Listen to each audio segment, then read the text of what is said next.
یو دوه درې څلور پنځه.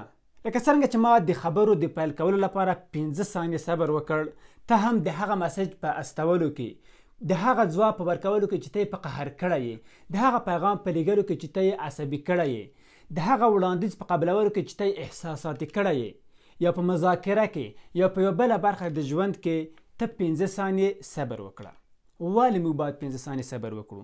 ځکه کله چې موږ یو ځواب ورکوو، په لومړي سر کې زموږ ذهن چې دی هغه احساسي تصمیم نیسي، احساسي ځواب ورکوي مقابل طرف ته، او کله چې 15 ثانیې ووځي د هغې څخه وروسته زموږ ذهن ورو ورو منطقي کیږي، یعنې د سم ځواب ورکولو احتمال دلته ډیریږي. دې ته د 15 ثانیو قانون په ژوند کې وایي.